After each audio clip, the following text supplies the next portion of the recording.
Mountaineer Nation, let's ride. But Don Nealon's Mountaineers enjoy walking in where angels fear to tread.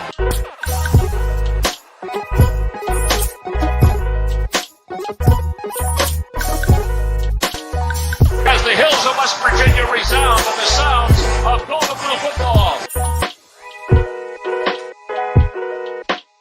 Here is Harris in trouble. Stiff arms. A would-be tackler comes down over the 25 to 20.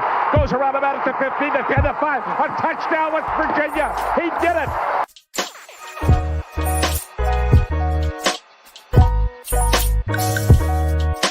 Fakes the Slater. One-on-one with a defender. Look at Pat White. West Virginia football. You know what that's about. They don't know what it's about. West Virginia football. Put all our tape on. Let them know. Leave no doubt tonight. Leave no doubt tonight. No doubt. They shouldn't have played the old Golden Blue. It is a great night to be a Mountaineer wherever you may be.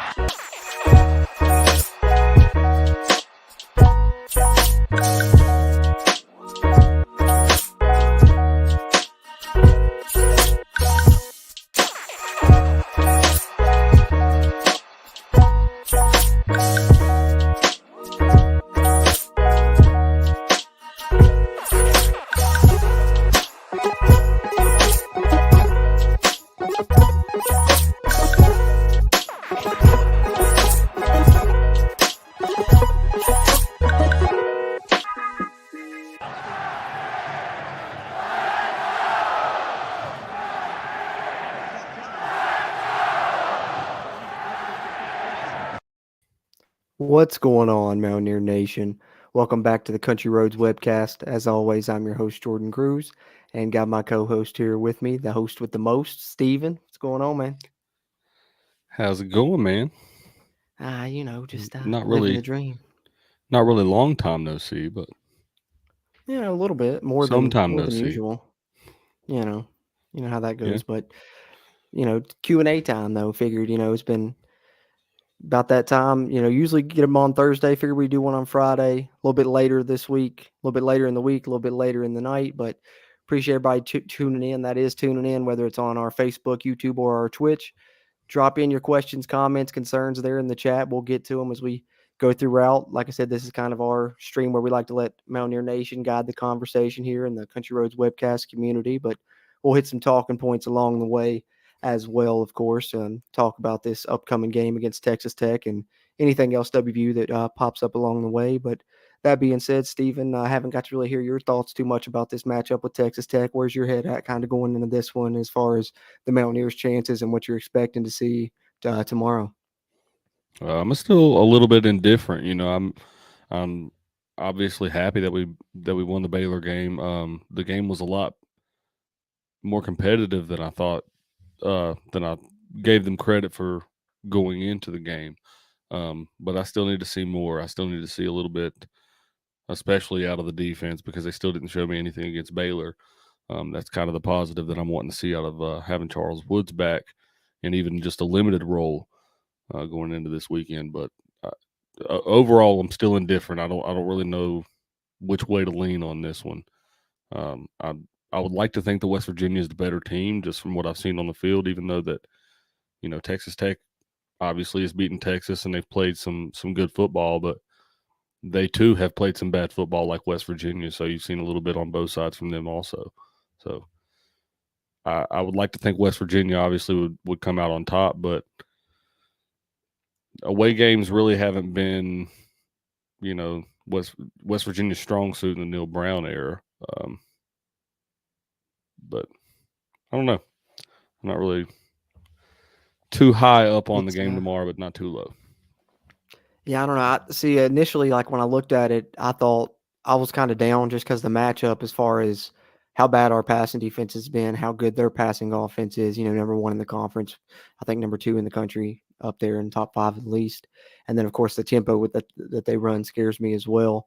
Zach Kitley that runs the offense, he did great. Houston Baptist, then took Bailey Zappi with him to Western Kentucky, broke records. And so we know he's good with quarterbacks, and they've got three of them that's done good. And I think that they're a team that's really don't know how good they are yet either. I think they feel like they're a really good 3-3 team, just like West Virginia feels like they're possibly a really good 3-3 team.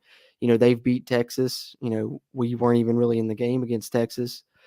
Texas Tech's played 5 ranked teams, I think, something like that. I can't remember the exact number, but they haven't been home in almost a month. This will be the first home game. So a lot of factors that make you look at it, pessimistically, I guess, and think, it's a bad matchup for West Virginia. But I think when you dig a little bit deeper, there are some things that could go in West Virginia's favor.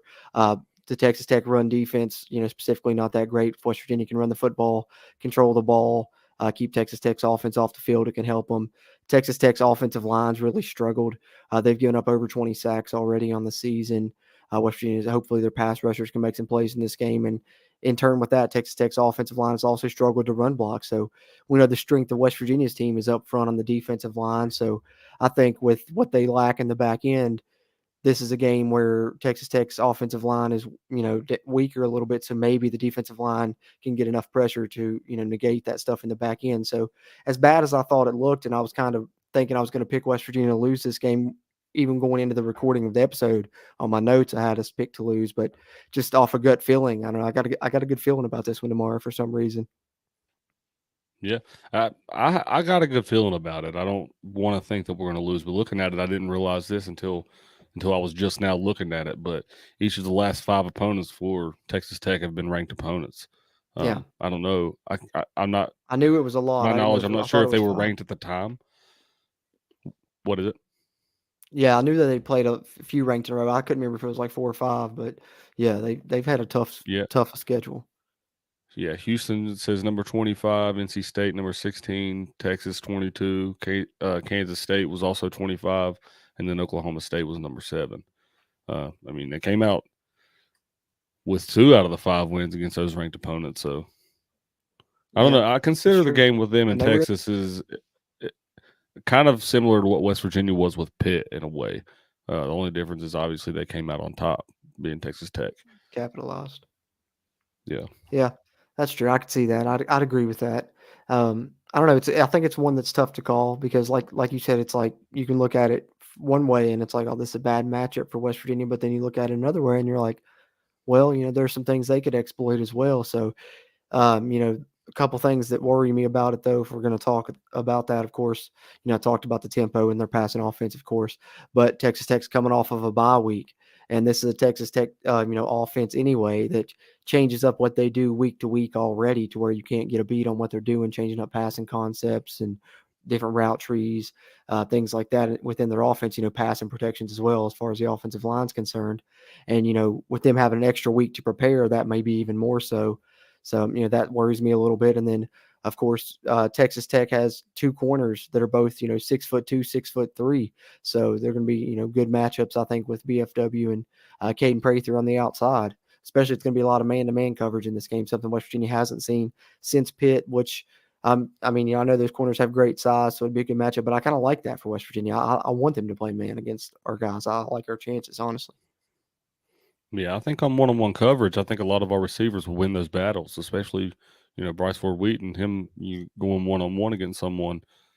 To be honest, I know that he hasn't been, the one to make all of the plays this season. I know he's made his mistakes, but I would pick him to win a one-on-one battle in 99% of the situations, especially going up against a secondary that, is like Texas Tech.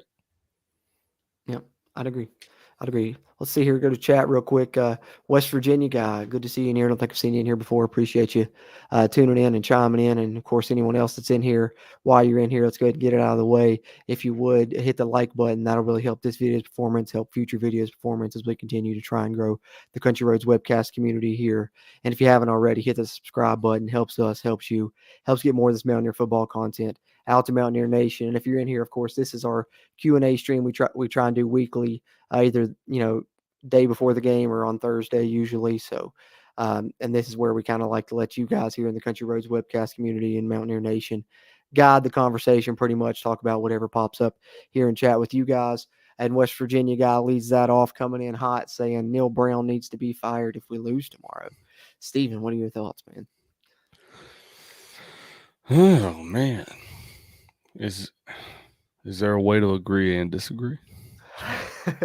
You're on the fence about it? Because because I don't know, man. Like I still think that I don't know, because if you lose tomorrow, there's a large chance of a snowball going into the last part of the season, Yeah, especially the way that the first part started off. You know what I mean?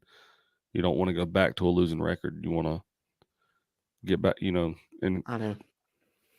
get better in the win column, and then pair that with Neil Brown hasn't beat Texas Tech since he joined the Mountaineers. Right.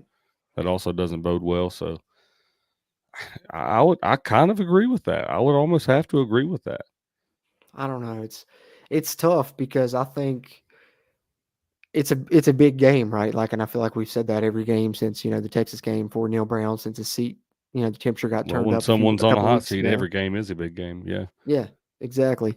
And so, I mean, I'd agree with that, and I think it's a big game as far as it's going to be a barometer for both these teams. I think one of them's going to compete to be a top 5 team in this conference, and whoever loses this game is probably going to be in the, bottom 5 of this conference. And so I think in that aspect, if you're looking at it that way, then yeah, that's going to turn the temperature up on Neil Brown's seat. I would agree if West Virginia does lose tomorrow, but if we're saying that, then in the same token, if West Virginia wins tomorrow, is this the biggest win of his tenure?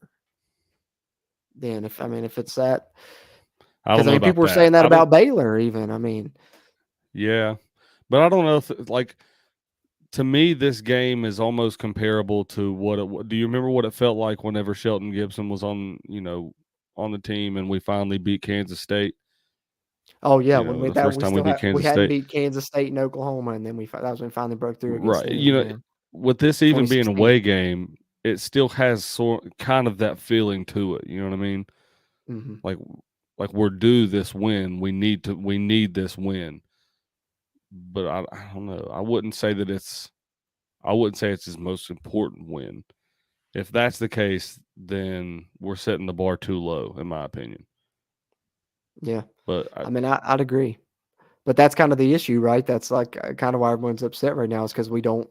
What is a signature win right now? Is it Baylor? Is it Virginia Tech because he beat them twice? Is it, what I'm saying? And both the I time don't know if we have Virginia one Tech yet. teams we've played Kansas State we beat in 2020 when they were ranked. 2019, who did they beat? Was it TCU that late game in the season? That was a good win. I don't know. I don't know if we have one either. That was the game I go back to. Yeah. I don't The know. the late season game against TCU, because up to that point, I think a lot of us were saying that West Virginia can't finish out a season. They can't get wins towards the latter part of the season. They always seems to lose, most Right. of their last 4 or 5 games, of the season. And that to me was a great win, going out there and getting that one when you really hadn't done much prior to that. You know what I mean? It's hard to get guys motivated. So that would be the game I think would be the most important to date. But now we're defining important games by a different way, in my opinion. As to then, that was for culture. That win was for the culture of Mountaineer football and getting everybody bought in. You know what I mean? That meant that you can keep your guys motivated late in the season, because you meant you were playing for the next season. Now we need to be playing for this season. I don't think we need to be basing our wins or our important wins rather, off of, well, we've lost to them 10 years in a row, so it's important that we Yeah, win this true. year. You know what I mean? I want our important wins to be, head-to-head battles and ranked games, and then we win those battles instead of going head-to-head in a ranked battle against Oklahoma and then we score 50 points and lose. Yeah, I'd And I agree. know we're talking about 2 different coaching staffs, but this is Still we need to the raise that main bar. issue. Yeah, Yeah. exactly. That's the main thing is we've been in the conference, a decade now and haven't played, for a title game. I know the title game wasn't around the first, couple years or so there, but we weren't in the top 2, those years either. So, what I'm saying? Right. Need to compete for a conference title at least once a decade. That's not too much to ask, of course, but I think it's a really big game because it sets up, like I said, not only what I think how it's going to be for each teams where they're going to go in the conference. But the Mountaineers, their game next week is going to be huge because it's homecoming. TCU's coming into town, and they're going to be, one of the top teams in the Big 12. I know they got to match up with Kansas State tomorrow to see who's going to be number one in the conference. But regardless, they're still going to be at worst, 6-1. So, it's going to be a big matchup there. So, and we know Neil Brown hasn't won 3 games in a row. So even if West Virginia does beat Texas Tech, then again everyone's going to be looking to that one. So, I think this one's big, but it's also not going to be the one that's going to get everyone back on board. I think he would have to win this one and come out against TCU and show something, maybe not win that one, but at least compete, I think would be a big step. WFan23 here in the chat. Appreciate you coming in as always and chiming in. Good to see you again. He says NB needs to stop winning a game and then losing the next game. Good. Perfect. Goes right along with what we were just talking about. He and the team needs to be more consistent and start stringing more wins together for himself, the fan base, and the program. Exactly. Haven't even won 3 games in a row yet, What do you think, Steven? Yeah. And I mean, you take 4 seasons to do that. That's a long time to be. That's winning 3 games in a row, especially when you're playing. This year I get it because you're playing a tough non-conference, but you also didn't have that tough of a non-conference other than Virginia Tech. Last year, or no, who we played last year in the first game? Played Long Island, Maryland. Yeah, it was Maryland last year. Okay, so I'm a liar. Don't listen to me. but still, the point still stands. 3 games in a row. You pride yourself on being a winning football program. You should be winning 3 games in a row easily. Yeah. Well before 4 years is up. So. Especially when people are doing it in year 1, year 2. What Lance Leipold started off, 5-0. Yeah. So yeah, but I will say this. You say that it has the potential to be the most important win under his belt this weekend. I disagree. I think what this game is a potential. It sets up the potential most important win against TCU next week, in my opinion, because. Yeah, well, I mean that's true for sure. This may be, other than Oklahoma last year, which would potentially been the most important one.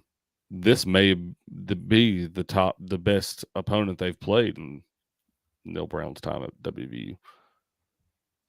But TCU? And that's saying a lot.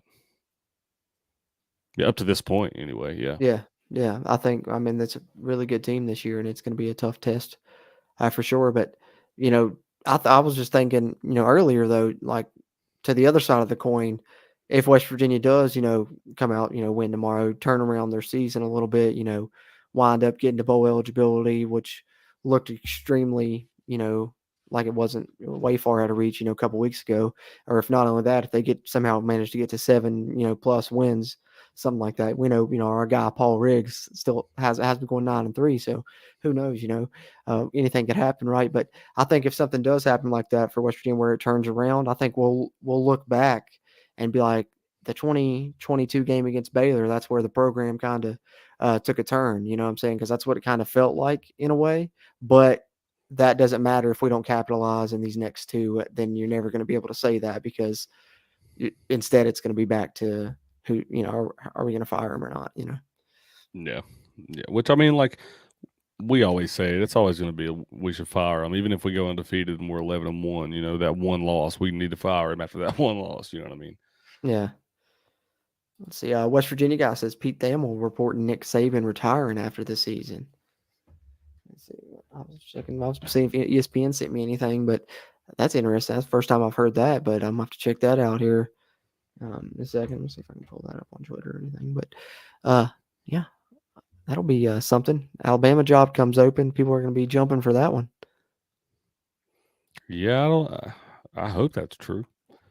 Yeah, that'll be interesting. Hey, if Nick Saban is retiring, we all know what retiring means in today's world. Come on home, my guy. Come on home. Let me see. Oh, hold on. I'm a dreamer. I got it up here. No, it's a fake account. It's okay. It's like the @ is Grace and Tony, but it's got the Pete Thamel picture, name, and the verified check mark. So, but it's not real apparently because I just seen our guy Mountaineer Paul said LOL trolls and put the picture up. So I was about to say that would have been shocking, but yeah, I'm sure he's got a few more years in him, I guess. And not the time, not really the year of, it being the year. I wouldn't be surprised if he did it at the end of this year, but the timing of that announcement, if that were to be true, that would absolutely shock me, because him announcing he's retiring right after losing in, this past weekend, nah, I wouldn't imagine he would do something like that. Yeah, I wouldn't either. I wouldn't either. I was going to be really surprised. West Virginia guy again, chiming in. Neil Brown will go down as one of the worst coaches in WVU history. Um, I don't. I don't know if I Also can. hard to do. I mean, right now, I mean, it's. I don't want to say that I do disagree with you, because, like, statistically, if this season doesn't improve, then yeah, I can't really Yeah. argue with you. But it's just like the other things he's done for the program, I think, have been really good, though. So, but I mean, statistically, I couldn't argue with you if we don't turn it around this year. Yeah, he'll be one of them, but not the. No, Not the. no, definitely not. I don't think. I definitely don't think. Silas here, Stephen says, Stephen, what was going on in the upper level student section last Thursday? Looked half empty. Hard to get student tickets when I attended WVU Pat White era. I appreciate you, Silas. Good to see you again, man. Yeah, always good to see you, Silas. Honestly, man, it looked to me like the student section, I was actually complimenting them the whole game, because that was, they stayed all throughout the game against Baylor. And even when we're winning games like that, the students have traditionally always left at halftime. To me, it looked like everything else besides the student sections in the upper decks was bare, and that was all the way. I mean, that was from the gate over from where we sit. That's probably why it appeared like the student section was a little bit empty, is because it's all like you can't really tell where that gate is on TV and everything. But like the student section was the one section up there that did look full, but on the press box side and then up where we were, it was really bare. I guess, when we start out this way in a season, the fans just aren't, as much as I hate to say it, and I hate it in general, the fans just aren't as bought in as we would like them to be. I mean, it is pretty cold too, and then I swear if and it's cold or rainy, nobody ever wants to come either. Seems like cold, rain, a lot of people, they don't really want to make the trip on a Thursday night. It's hard that's when true. people have Weeknight. jobs. Yeah. Yeah. I think like on watching the TV broadcast, it looked super. I was like, wow. I don't know if it was just the shots that they were showing and stuff, but because then when I seen the announced attendance, which was like I think 45K, something like that, I was surprised. I thought it was gonna be like 35 to 40K, but yeah, it looked sparse on surprisingly, TV. honestly. I hadn't got to ask you that. I'm glad he brought that up. Yeah, me too. I'd been wanting to touch on it anyway, but I think that for what I expected anyway, it was honestly pleasantly surprising. I thought there was going to be a large amount less than what I did see. Yeah. I think that one thing I did like was, Neil Brown taking a little shot in the post game, about, people that were here that really enjoyed it, and the people that aren't are probably gonna be mad that they weren't, because it was not only a good win, but that was a really fun game to watch, man. Like, it was back and forth. It was. That one, it honestly reminded you, obviously not as high scoring, but it honestly reminded you a little bit of 2012 whenever we were there and watching that game, because it was just, back and forth the entire time. It was a really fun offensive game to watch. If you're a fan that really hates defense, you would have had a ball watching that game. It's looking like the Big 12's kind of looking like it's about reverting back to about a decade ago now. There's not as much defense in the league as there was last year. And I think Neil Brown was kind of talking about that on his radio show. He says the reason that he thinks that it's like that this year, more high scoring, is because all those last year, all those dominant defenses were senior laden. And so it's a lot of young defenses this year is what, his theory on it is anyway. Yeah. It's definitely weird and ironic how it happened in 2012 and 2022. That is. That's exactly a decade apart, two crazy shootouts. Yeah. That was wild. Yeah, that's true. I didn't even think about that. That 2012 one was fun, man. I'm glad we was at that one. Legendary.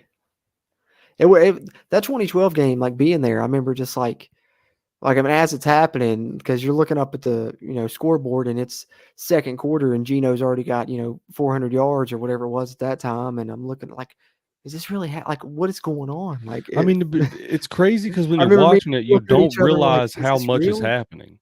Yeah, because it was insane.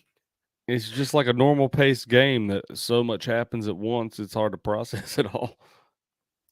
I Gino was fun to watch in college, man. I mean, that's like That what I was a fun seen, guy. because it was the 10-year anniversary, like you said. I think it was the September games. I think it was back in September, and people were sharing the box score again, and just looking at the stat lines, like what's his name, Williams from Baylor had 300 yards receiving and a few touchdowns. Stedman had 300 yards receiving and 5 receiving touchdowns. Tavon had 200 yards receiving, and then of course Gino, 8 touchdowns, 6 incompletions, 656 yards. I mean, I probably can barely do that on NCAA, man. That's what I'm saying. Like, he truly put up video game numbers. What was Yeah. it saying? Gino don't put up video game numbers. Video game put up Gino numbers. It was wild, man. I still can't believe that happened and we were lucky enough to be there. But Dustin Absolutely. Reed, what's going on, Dustin? Good to see you, man. I saw people saying there was a wreck on the highway too. That and it being a weeknight game, the weather may have played a part in it. Yeah, I definitely think that the weeknight and the weather both played a part with that one because it was cold. Yeah, and traffic was you know, I have not seen traffic that backed up in years, and I think that was largely due to the fact on Saturdays they have, a lot. They have the hospital parking lot cleared out, and the blue light's ready to go, and they've got sections of the town, markered off, and they're ready for it. On a Thursday night, they don't get the hospital parking lot cleared out until about 4 o'clock, and then they're able to let people start parking at 5, and that just creates a large Oh yeah, cluster that's in a there. huge. That's a And a lot log of people jam. don't want to fight that, I guess. So, and we waited in traffic for a good little bit before we finally made it into, got it on the Patterson Drive. Finally was able to park. Dang, man. I hate that when it gets, bad because it'll get backed up there for, if you do get caught in it. And usually you can avoid it if you get there early and then, leave late or whatever, you can avoid it Yeah. pretty much. But, on Thursday, like it sounds like when they did it that way, there was no way of avoiding it, because couldn't park till Yeah. 5. So you couldn't even get there. That's what I wish. I mean, I know it's easy, a lot easier said than done, obviously. And they probably, there's a lot more smart people in the world, and especially in Morgantown, West Virginia, trying to figure it out. And I'm only one person. But they really need to figure out the traffic situation in Morgantown, West Virginia, because it's Amen. Amen. or at least do what they need to do to update the PRT system, because I think if they updated that and it was more modern, that would really help. It already helps with the traffic, but if I'll they tell had a you, more well, modern system on it, I mean, there's no parking in Morgantown in general. I mean, yeah. the parking authority makes a crap ton of money, and then of course the university as well. Students give parking tickets. I'll tell you that much. They make a ton off of it. Parking in Which Morgantown is an issue in general. they built that big parking garage over there into the stadium, but to be honest with you, I Well, haven't driven near it once to see what the parking price on it well, one of is the only places for a that you game could day. park free as a student was the Coliseum. You could park at the Coliseum free, walk over to Evans, if you had on Evansdale campus, and that they Yep. changed that this year. Now you can't even park there free. I mean, it's ridiculous. Yeah, and that's one thing I really have an issue with is they took away, there was at least parking somewhere at the Coliseum. I understand that you have, areas closer to the park, to the Coliseum that they could charge for. I get that. But at least, there was on those areas on the back skirts of the Coliseum down there towards the baseball field and the soccer field, that, you know, leave at least some of that to where you can park as a general public and have it free. I don't know. I just Yeah, think it ruins things, something. not only for football, but largely for basketball too, because, you got people that can't afford that parking, but also can't, don't really want to walk all the way across the road in the dead middle of winter when the wind's blowing you in the face. Yeah, exactly. Exactly. WV Fan 23 says, I'm glad to say I went to the Baylor game. It was my first Thursday night game, and it was an exciting game. I loved it. Wish more season ticket holders would have went. Yeah, glad you were Nice. one of the few, you and Steven here at least, that did show up and get to see an exciting one. Represent, my guy. I appreciate it. Absolutely. G Smyrna 746, my dude. Good to see you in here, man. Always chiming in. He's got some great WVU knowledge for sure. He says, what happened to that linebacker from Miami transfer? He's not listed on the depth chart, and in the merch store, he's not listed either. Is he still with the team? I haven't heard anything about him not being with the Yeah. team. Like last I heard was that he was healthy, finally, but we had never seen him. It's been Caden Bizer when they've taken Lee Koba out in the few times that they have. So I hope nothing happened with that. I haven't heard anything up to this point, but because we could really use him if he is, healthy. So they need somebody to spell Lee Koba because he's the only one at linebacker that, he has to play the whole game. Everyone else has a sub, and he has to go pretty much all game. Yeah, and he gets a bad rap for it. A lot of people, they're like, "Why ain't Lee performing the way that we thought he was going to play?" Well, it's because he's gassed. That's why. And it's hard to be thrown into that such a role. You know what I mean? Like you're quarterback of the defense essentially. So I mean, play every single down all game long, 99% of the snaps anyway. Yeah, That's rough. well, and if That's rough on somebody. if Tyreek Austin Cave if something does happen and he's not involved, I think that you got to get Trey Lathan ready. I mean, he could. I think by the end of the season he could contribute and at least spell Lee Koba a little bit there at that Mike spot. I would think. That's what they went and got him for probably. One of the higher rated recruits in West Virginia's class this past season. West Virginia needs some help there at the Mike linebacker for sure. Yeah, and some of these younger guys, some of these guys that really haven't seen the field that much, that still have a couple games to use before they can choose their red shirt. I think we need to get some of those guys some playing time while we still can. Yeah, that's true. That's true. Good point. Good point. Because few of them haven't played hardly any. So yeah, unless they're saving them, later in the season, which is possible. But I guess you can use any 4 you want. So who knows? Yeah, but true that. Hopefully we do see him. I think we're going to have to, moving forward, especially with the way injuries seem to be piling up. And speaking of that, with the secondary and injuries, a little bit, I did a little injury update on the preview pod, but in case y'all missed it, Mike O'Laughlin out for the season. Unfortunately, another knee injury. Hate it for him. Called that. Hopefully he can come back strong again. Yeah, when he delayed the announcement, I knew that's probably can't be good news. So unfortunately, I just it wasn't. hate that for a guy like O'Laughlin, man. He it's has the put same his knee, heart and soul. same knee. Oh man. Yeah, sucks, man. Truly He's a good hate player. that. Yeah, truly. From what you hear, a really cool guy too, man. Like everybody in the locker room likes him. Apparently, he fought and fought and fought, tried to get back to playing time, and you only get Finally. 2 games at max out of him. Well, yeah, because at the beginning of the season, I think before Pitt, I don't even think he had hardly practiced, and still tried to go. So that might have been what it is. He just rushed it back. That's probably large came part back of it. too quick, maybe. Yeah, but CJ Donaldson expected to play. He's back, clear concussion protocol, so hopefully get to see CJ some. And then, of course, Charles Woods, we mentioned a little bit earlier, expected to play, in a minor. He's not going to be out there as the main starter on the field all the time yet. They're going to ease him back into it, but in a limited role, he can certainly help West Virginia, and this is the perfect game to get him back with the Texas Tech pass offense, But, of course, Moo, I think, is going to be available for this game. He didn't play last game. Andrew Wilson-Lamp out for the first half because of targeting. Wesley McCormick, I haven't heard since early in the week. That doesn't sound good. I'm not expecting to see McCormick. Oh, the Wilson-Lamp? Yeah.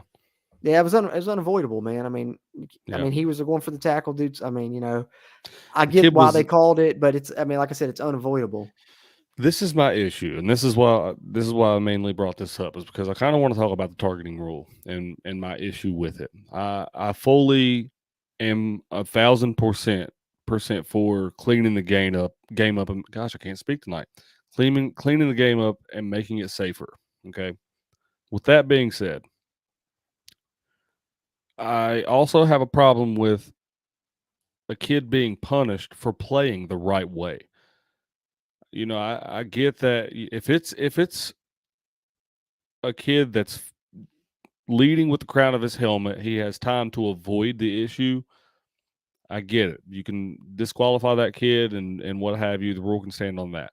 If it's a hit like that, where the kid is obviously just going for a form tackle and the play just ends up being how it is, and both people do what they can to avoid the situation and it still ends up being that way, don't penalize the kid for doing the right thing and disqualify that kid from the match. That's unfair. It's honestly disrespectful to the game as a whole.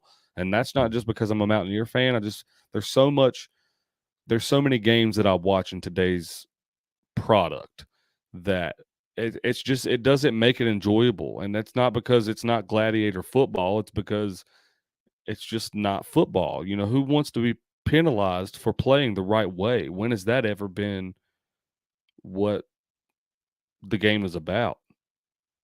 I get it. There's going to be violent situations and there's going to be times, where we want to clean it up, but you also have to remember that there's rules to follow. If you're within those rules, with without trying to be, I really don't know how I'm trying to say it. I think that's why they tried to, because Neil Brown said they did try and appeal that one, and it did, they wouldn't, still upheld it or whatever. Right, But because I he did think, lead with the crown of his helmet. It yeah, just but was, it was shoulder that hit him.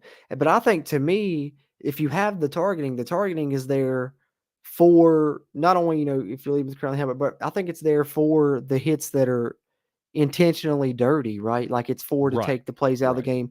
And yes, the quarterback got injured on that play and stuff, but that can happen on any play, regardless of that situation and even concussion. We've seen TJ Donaldson and a couple other West Virginia players suffer concussions by knees to the head, towards the end of plays, just with guys falling down, stuff like that. So that can happen regardless. I think that the rule is there for, malicious intent. Like you're trying to hurt somebody, or just bad fundamentals. You got your head down leading with the crown or whatever. And technically, yeah, he was because he was down, but really if he's standing upright like he was when he goes for the tackle, he's right shoulder width, leading with and hitting with the shoulder. It's a form tackle.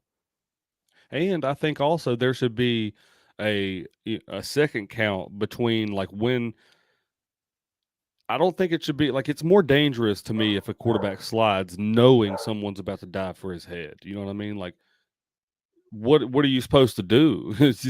You're already in midair. You're not, to my knowledge, no one that plays collegiate football or professional football is a magician.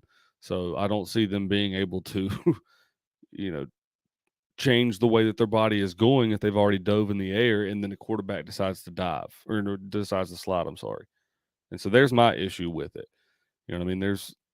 There's more that plays into it than a defender just diving for someone's head. Obviously, but just the playbook the rule book needs to reflect that, rather. Yeah, they got to do some tweaking on it for sure. I think, whether it's in the rules, how they change it, or just how they call it on the field, specifically. Because I Yeah. think with one like that, yeah, okay, give him a 15-yard penalty, but don't throw the kid out of the game and then make him sit out the first half of Right. the next game when he knew that it was wrong when he did it. He didn't mean to hurt the guy, didn't even mean to hit the guy. If he knew he was Yeah. sliding, he wouldn't have went for it, right?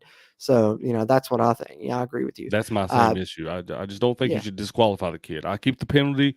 Don't throw him out of the game. Right. Don't punish him if it's not deserved, like intentionally dirty hit, I think, WVU fan 23 says Tony Caridi said he got injured, but he's been taking practice snaps this week. Talking about Tyreek Austin Cave, so that's good. Hopefully, maybe we can get Lee some rest this week. Then, if hopefully he can make an appearance, because I thought that he'd been injured and came back, but maybe he re-aggravated it and never really got to come back fully. So it's good to see that he's still here. That he's most likely still in the mix. Then Silas also chimes in here. Texas Tech quarterbacks have 10 picks thrown on the season. Hopefully we can get a few takeaways again. Best way to slow that offense down. Yeah, that's another thing that, goes on the positive side for West Virginia. Not only is the Texas Tech, offensive line giving up a lot of sacks this season, but the Texas Tech quarterbacks have turned the ball over as well. I think they have multiple games where they have 3 turnovers as a team. So that's one of West Virginia's ways. I think, to me, I named basically 3 keys to this game, Stephen, during the preview for me. And that was, I think if these 3 things happen, I think West Virginia wins the game. And that's West Virginia wins the time of possession battle. West Virginia forces at least two turnovers, and West Virginia runs for over 100 yards. I think they'll win the football game if all 3 of those happen. I like that. The time of possession one I particularly like, because West Virginia's done a good job of that in games that they've won this year. But I've noticed that pretty much every game, the time of possession is pretty much even, a lot more even than you would normally see in football games, in my opinion, because normally you see a team that's got the ball for 30 minutes, another team's got it for, whatever the difference is, 20-some minutes.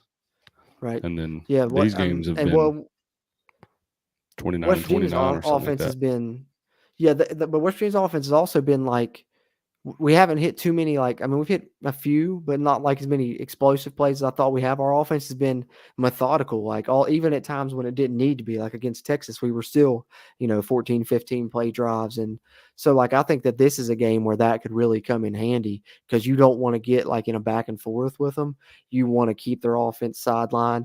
And so I think the two, main things are running the football, or not even that really is. I mean, you can do it passing the football too. West Virginia's done it both ways this year. They've been really balanced on offense. That's kind of been the one thing that stood out to me offensively. But continuing just gain first downs. This needs to be a game where West Virginia has a lot of first downs. Against Virginia Tech, they had 30 first downs. If they get anywhere near that, they're going to be in great shape in this game because they're going to need those long, methodical drives. So I think that's West Virginia's formula for success. Long drives on offense, work the clock, control the ball. And then on defense, you're got one of the nation's worst pass defenses. They got one of the nation's best pass offenses. So they're going to get yards, but you got to force turnovers. I think, West Virginia can force those Baylor quarterbacks into some turnovers. Like we said, they've shown to be turnover prone. That's West Virginia's formula for success right there, I think. Let's see here. Who else we got? G. Smyrna says, in the Pitt game, Bryce Ford Wheaton got hit with the shoulder side of the head, and it was not called targeting. And the announcers and ref on TV said that if don't with that crown of the helmet. Well, I think I've seen a couple like that. I think even last week somebody had a screenshot going around on Twitter of one that was led with the crown of the helmet and wasn't called. So it's inconsistency on the calls really is one of the worst things too. Yeah, I know, and I've seen it a few times, and of course we're biased, but there has been eerily similar plays where they've called targeting, and then a very similar play will happen on the other side, and they won't call it. There needs to be more consistency in the calls for one. Yeah, I'd agree. Because 100%. they make this argument about like this and that, but then you can show them five more plays that this happened for West Virginia and they didn't call it. And then in the Baylor game, there was I'm talking their offensive line was holding Dante all night long. I don't know if you could tell it on TV. Oh no, on TV some of them were obvious, especially on the late game drive, like when they were trying my gosh, go in. So yeah, it was pretty bad. It was pretty blatant, man. It was getting pretty rough up there from the few people that did make it up in our section. There was not some good language being thrown out. Yeah, they weren't trying to call too many holdings, that's for sure. John Kelly, good to see you, man. Hadn't seen you in here in a while. I appreciate you coming back as always. He says, will be key to get Woods back. D is improving. Yeah, Charles Woods, I mean, how much of a difference do you think he can make in this game, Stephen, even in a limited role? I mean, having him back against the, nation's one of the top 5 passing offenses in the nation, that's got to be huge. Yeah, very huge, very huge. I mean, like you take away even just in a limited role, like I said, you take away a lot of factors a lot of liability factors that you're risking with what's I'm trying to think. I get Muhammad and the other one mixed up. Oh, McCormick and Ajayi. So I think, well, McCormick is questionable. He might not play. I was about to say, I'm confident, though, with Charles Woods and Rashad Ajayi together, or Charles Woods and even Jacoby Spells together. I think either one of those combinations is a stronger combination for West Virginia than Wesley McCormick and Rashad Ajayi, or Rashad Ajayi and Jacoby Spells, just because the level of Charles Woods, I mean, that's one of the best corners, not only in the Big 12, but probably in the country, in my opinion. And that's one thing that's not been talked about enough is how bad that loss hurt West Virginia. You lost him in the, second or third series of the season. And not only just because West Virginia has how bad their pass defense has been since then, but they, Neil Brown has even said since then, they were planning on Charles Woods to be the quarterback of the defense, essentially. He was the leader. Right. He was the guy they all looked to. He was the JT Daniels of the defense. He was one of the team's leaders. He was the guy that got everyone set. He was the guy that helped everyone get the communication right. And so when they lost him, they lost more than just your best pass defender. You lost, one of your team leaders. Yeah, and I mean, him being out there on the field versus him being on the sideline, that's a big difference. That's a huge difference.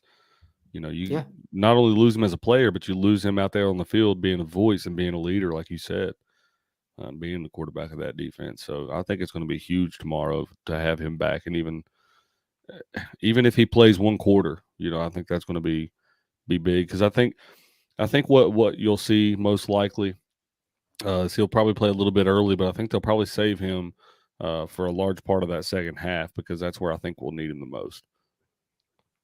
I'd agree. I think like one of the best strategies to me is not like let's play him at the beginning of the game and let's play him, for this series, whatever. What you do, I think, is the important series of the game.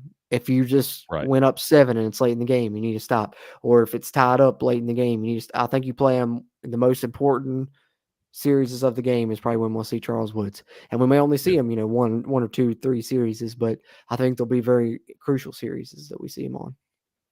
Yeah, best case scenario, I think that's all we really should want to see him because I think West Virginia really needs to go in tomorrow and show what kind of team they're going to be moving forward. Tomorrow is truly a defining game for what the rest of the season is going to be. Because like I said, tomorrow is going to snowball into the rest of this season in one way or another, whether it's going to be in the win column or the loss column. Great way to put it. WV Fan 23 says we need to score touchdowns in the red zone, not settle for field goals. Yeah, that's a great point, and that kind of leads me into Stephen. I want to get your key to victory and your prediction in this one before we get out here, since I already gave mine on the preview show. But before we do, one more time, we got a few more people in here doing this a little bit later in the week this week, a little bit later at night. So appreciate all the engagement we've got in and how many people that have been in here. That's great. We're live on the Country Roads webcast, Facebook, YouTube, and Twitch pages. If you're in here live or if you're watching this on the playback at a later time, while you're in here, do us a favor real quick.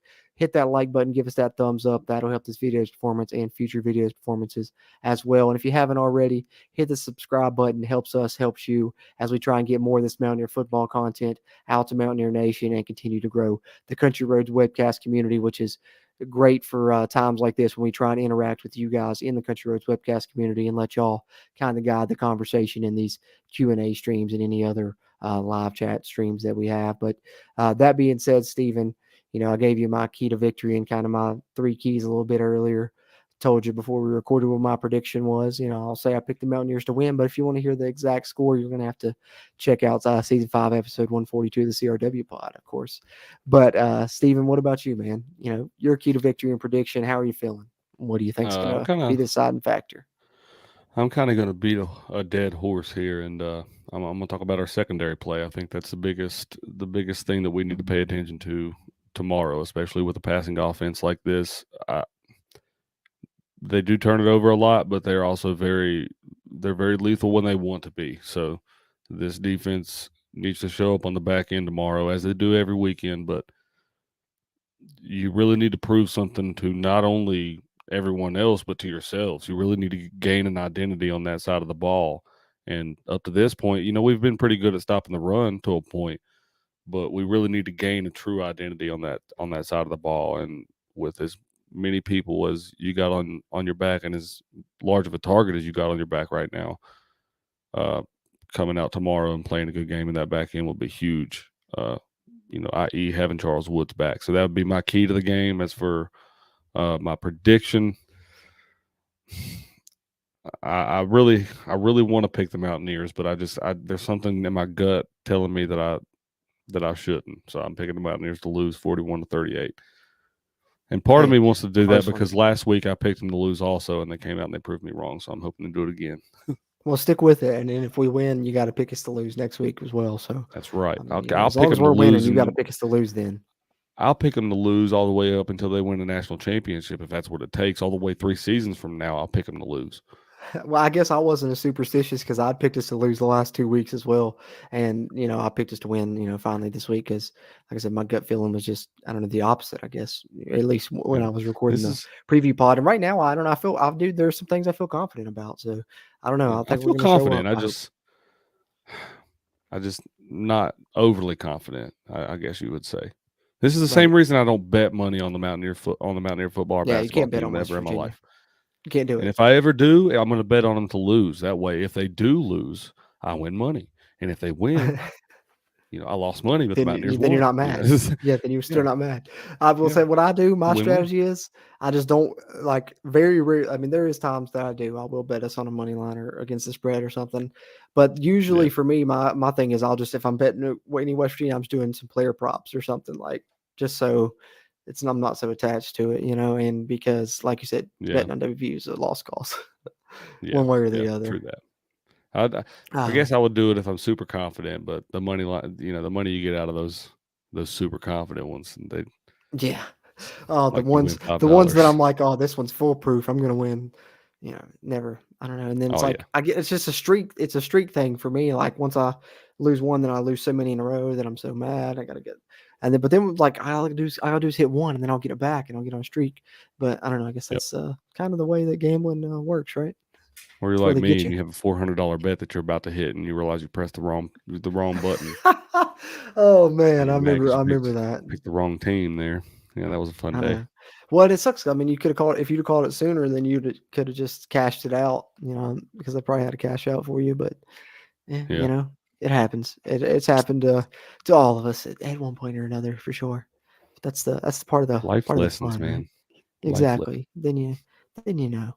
Let's see here. A couple more in chat here. G Smyrna says, "My fear is Tech uses a lot of motion to confuse their defensive backs like Kansas did because they've had 2 weeks to prep for us, so they can add some new wrinkles." And then Silas kind of going along with that says, "In Neil Brown's pressure this week, he mentioned that Texas Tech had a bye week prior to playing us 3 years in a row now." So, yeah, I mean, I talked about it a little bit earlier. Texas Tech in general, just kind of the way Zach Kitley and those guys work is they change things up week to week anyway. So that kind of worried me already, but them having the extra week with the bye week makes it even more worrisome. And the fact that they've had a bye week prior to playing us 3 years in a row is it's kind of bullshit. It's awful I coincidental, isn't it? that is. And we haven't beat them. I don't know if that. I don't know. I'm not going to go as far as say it's conspiracy, but like, I don't know. If we lose, especially if we lose this year, Yeah, then who's you can designing definitely these say, I bye guess. weeks, man? That's what I want to know. Yeah, that's kind of well. At least this year we played on Thursday, so we got an extra couple days too. So it's not as bad of True. a discrepancy, I guess. But still, them having the extra week, right now where we're at with injuries piling up and stuff, kind of sucks. Yeah. Well, like we said early in the season, the excuses can only go so far. Yeah, true. You can use that as True. an excuse. You can use that as motivation to get your guys going this weekend and get your first win against Texas Tech. Well, they should be motivated, with having a chance to still compete in the conference, and then Neil Brown himself should be motivated to prove that he can actually beat Texas Tech. So Right. well, Should. if they come out flat tomorrow, that's my thing. If they come out, and even if they win tomorrow, if they come out flat, how confident are you against next week against TCU? Oh, forget about it. Yeah. If they come out flat, I'm still not about it. hopeful. Yeah. Tomorrow's a winnable game, man. That's what we're failing to realize, I think, as a whole in the fan base. Because I guess, their last 5 games, that's a good sample size against ranked teams, I guess. But tomorrow's a winnable game. And if you come out flat against a team like that on the road, like you've done against so many other opponents this season, I just don't see that boding well for the rest of your season. Yeah, I'd agree. It's going to tell a lot about the future of this season, tell a lot about the future of the program, I guess, really, you could say. But, Yep. In turn with that, there's, we talk about motivating factors. There's a lot of storylines going into this one. I think it's maybe one of the games with the most storylines since, the Pitt game, which had so many storylines because, of course, Graham Harrell, former quarterback of, Texas Tech, probably the greatest quarterback they've ever had. You can argue Pat Mahomes because of what he's done in the NFL, but college numbers wise, if you watch, the interview Mountaineer Paul Talks Football did on the West Virginia channel at the Voice of College Football there, Graham Harrell blows him out of the water college numbers wise. But anyway, different conversation. But beyond that, who else used to be an offensive coordinator at Texas Tech? Neil Brown. And then, who used to be an offensive line coach at Texas Tech? Matt Moore. And who used to live in Texas Tech or live in Lubbock. He didn't live in Texas Tech. He didn't live on the campus. But Shane Lyons, of course, as well, spent time there. So it's a lot of storylines. Yeah. Yeah, it's crazy. And then, of course, Joey McGuire has relationships with Graham Harrell's family. His dad was one of his mentors. And of course, a lot of connections across the coaching staffs as well. So I think it's going to be interesting. And then I heard someone else say Baron Morton, the quarterback that's likely going to start for Texas Tech, has been a lifelong Texas Tech fan. And there's a picture of him, in Graham Harrell jersey, and, stuff like that. So it's going to be an interesting game, especially Graham Harrell's homecoming. I don't think he's been back there as a coach, obviously, because he was at North Texas and then was at USC, so didn't play them yet. So, going to be interesting storylines wise as well as far as just the matchup, being tough to call. It's going to be a lot of interesting stuff surrounding the matchup as well. Yeah, absolutely. I didn't. I done forgot about the whole Graham Harrell storyline, which is amazing to because that's all I can associate him with in my mind most of the time is him throwing passes in a Red Raider jersey back in the day. Yeah, I mean, back when we were in high school when he was playing, college, and it's just so weird because now like thinking back, you would have never thought watching him then like, oh, this guy's going to be running West Virginia's offense in 15 years. Yeah, I never would have thought that. Of course, I mean, It's who crazy that was when you're 15 watching years ago play, anyway. who when you're watching play, you're thinking that guy's going to be a coach. You know what I mean? Like, Yeah, true. I hardly It's ever tough to think that. call And the ones you do think are going to be a coach don't ever end up being coaches for the most part. Yeah, I'd for agree. the most part. Speaking of coaches, I mean, we got to shout out Joe Mazzulla. Hey, that's the first person I always think of because that is one guy that I always did say would become a coach because he was always that guy's one of the most intelligent people and hard-nosed people I've ever seen on a basketball court. He led West Virginia to a Final Four on one arm. Yeah, one arm against Boogie Cousins and John Wall. And it's crazy because John Wall's still playing and Joe Mazzulla's a head coach, youngest head coach in the NBA. But, did you see the stat that he's the first West Virginia alumni to win a game in the NBA as a head coach since 1982, which I think was Rod Thorne with the Bulls. But so 40 years, first, WVU alumni to win an NBA game as head coach in 40 years. What a stat. Yeah, I didn't realize that. That's pretty awesome. That's pretty awesome. Yeah, I'm not one that normally gets into being a fan of any NBA basketball team. I've always told people that I'm a Bulls fan because I've always liked Michael Jordan, but I'm also a Lakers fan because I love Jerry West and Rod Thorne and all the guys that suited up out there in L.A. Fred Schaus left West Virginia to go out to L.A. and coach the Lakers whenever Jerry West was drafted. There's a lot there, but I really think you made me lose my train of thought. Oh, yeah. That's what I was going to say. See, that's sick. That's sick. Is that a dog shirt? No, this is from when I was like 2 or 3 years old, actually. I still have it. No, it was not, dude. No. Yeah, dude. Not. That's how long I've been a Bulls fan, man. That's always my proof right there. That's cool. That's cool. See, I don't have that. I just like these teams because of what they've had before. But I truly think, man, I'm going to watch the Celtics this year. I'm gonna enjoy watching Joe Mazzulla, and I'm gonna root for him, man. I'm gonna root for him as hard as I root for West Virginia this year. I'm cheering for him as long as they're not playing Chicago. I hope Boston wins too, because I've never really hated the Celtics anyway, and Joe Mazzulla leading the team, I gotta pull for him at least a little bit. Yeah, and it's the same thing with Gino out in Seattle. I've never really been a big Seattle fan. I've always been a big Rams fan, and I say big with a grain of salt because I'm a big Mountaineer fan. I only pay attention to the Rams if they're on TV. Speaking of, did you see Kevin White? Yeah, man. I was actually watching that play, and I didn't realize that he was the one that caught the ball. And then after they caught it, there was like Kevin White, and I was like, "Hey, my guy!" That was awesome. 64-yard, man. I wasn't even watching. I just happened to be like scrolling on Twitter. I forgot, it was Thursday night. I just got home from work or whatever, and scrolled on Twitter, and literally West Virginia University retweeted the Saints, post about it, and I seen the video because I knew he was on the Saints, but then he'd gotten injured again, so I kind of figured they released him. I didn't even know he was still on the team until I saw that, and I was like, "Oh, okay, that's awesome." Well, I had just mentioned him, I think, a couple of weeks ago. I was like, "I don't think this poor guy's played but 2 snaps this whole time in the league." Because he got hurt again now. Yeah, I was just say he hadn't been able to stay healthy, but I'm glad to see him finally out there. He's went from Chicago to San Francisco to now New Orleans. I think I'm forgetting one. I think he went to another. There was at least one other stop in there somewhere. I can't remember. I couldn't tell you where, but yeah, but each stop he's gotten hurt and had season-ending injuries. Yeah, it's just rotten luck. It's been bad. It's been bad luck all around. That's why I'm kind of glad Gino at least got the redemption because most of the other Mountaineers didn't. Stedman had bad luck, for completely other reasons. that were terrible and stuff. And I think he would have had an awesome career. But then Tavon, just going to where he went, a defensive minded coach, and Jeff Fisher, we've talked about that before. And then, of course, Kevin White with the injuries. And then Geno, even early in his career, going to Rex Ryan, defensive guy. And then so finally, at least a decade later, Geno gets the redemption story for, I think that kind of speaks for everyone, at least, I guess, in my mind. Yeah, nobody can doubt what Geno's doing this year. You can say it's the system of the offense or whatever, but he's putting up historic numbers this year. It's like the best passer rating that they've in how many years or something like that? It was like since the 70s. Yeah, it's been a long time. Anyway, he's number one in the NFL and rating in a couple other categories too. I think last I checked anyway. Yeah, Mountaineers and the pros doing good for sure.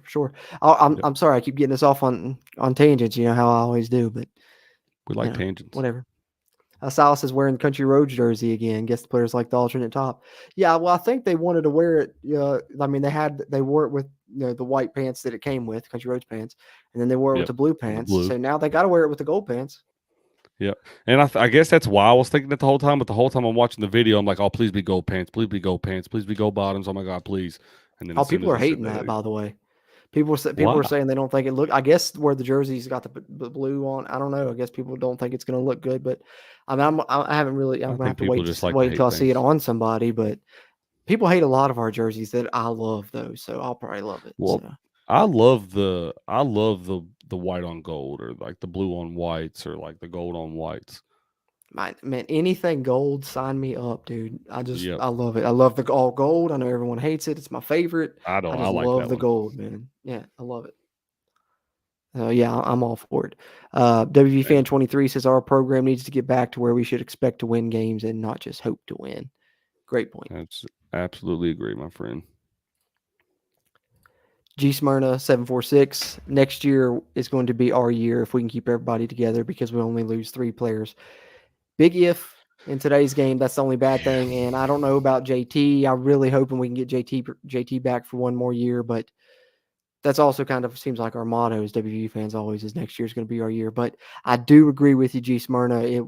Next year's roster would be really, really amazing if we can keep all those guys together. So, yeah, I mean, I agree with you. I do agree with you. Long shot to keep a large part of this roster together. But I also agree if that happens.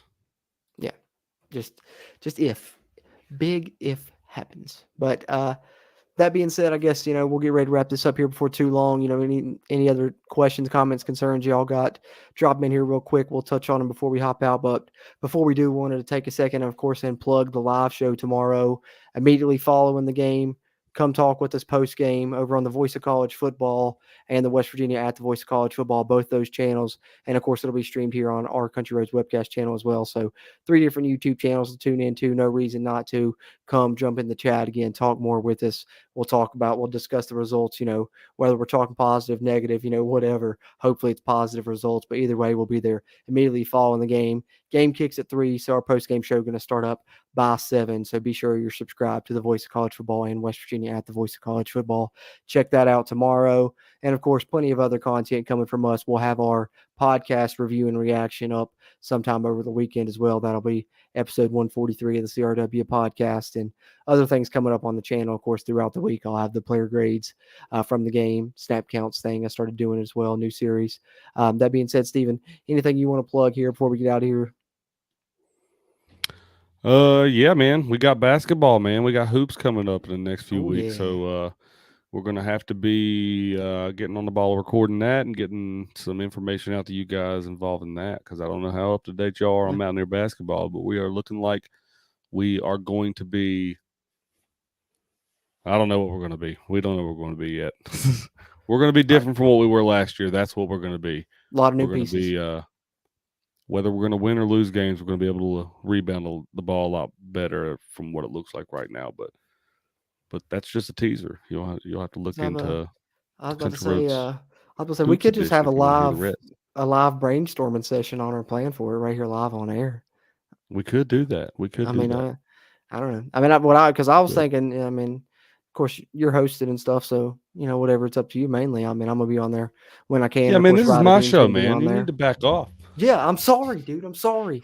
But I was gonna suggest, maybe of course we'll probably have, recorded pod or episode a week, but some post game live shows I think would be good. I'm sure would you guys Yeah. like it? Let us know in the chat. Post game Yeah, live shows for following the let us. basketball games if you guys would like that.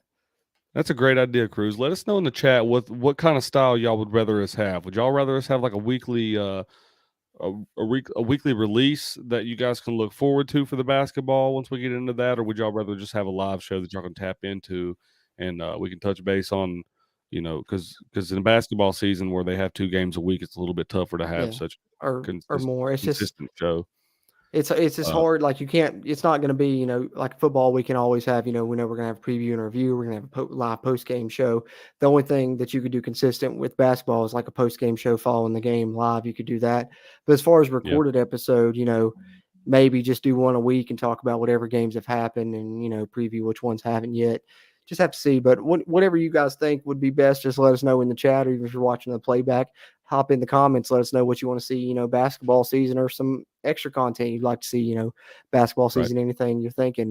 We're always looking for some suggestions from the Country Roads webcast community, but basketball season right around the corner. We're going to have plenty of content on the channel with both sports in gear here shortly. Both will be going on. So you're going to have probably a video almost every day on the channel at that point. So we'll see how it looks moving forward. But that being said, follow us on Twitter at WVU Country Roads. Check out the preview, Texas Tech preview pod if you haven't yet. It's on any podcast platform, and of course here on YouTube as well for the video version. Appreciate you guys tuning into the live stream, whether you've tuned in on the Facebook, YouTube, or Twitch there, Country Roads webcast. But like I said, on the Twitter tomorrow, in game, I'll be doing some live in-game tweets, updates through there. So tune in with us there in game, and then post game, hop right back here on YouTube for our post game show immediately following the conclusion of the game. Catch that here, catch that on the Voice of College Football channel, or catch that on the West Virginia Mountaineers at the Voice of College Football channel as well. So that's what's coming up from us. That being said, Stephen, I guess we'll get ready to get up on out here this week's Q&A stream. Any final thoughts, anything you want to add before we do? Nope. Like I said, I just hope they prove me wrong again tomorrow, man. I'm hoping that the Mountaineers are turning in a positive direction, but I got to see a little bit more, especially out of that defense, to be on that train. Yep. Tomorrow's a barometer, a telltale game, if you will. I think it's gonna, go a long way to tell, like I said, the future of the season, future of the program, and specifically for both teams involved, West Virginia and Texas Tech, where they're going to end up this season, whether it's going to be top of the conference, bottom of the conference. I think it's going to be a telltale, who somebody's going to be top 5, somebody's going to bottom 5, and this game's going to go a long way in determining that, because both teams at 3-3 think they're good 3-3 teams, and we're going to find out which one's better tomorrow, and we can't wait to do it. And like I said, tune into our Twitter for us talking about during the game and for to hear our thoughts immediately following. Hop right back here on YouTube with our live post-game show. That being said, we're hoping for the best results, and as always, until next time, let's go Mountaineers.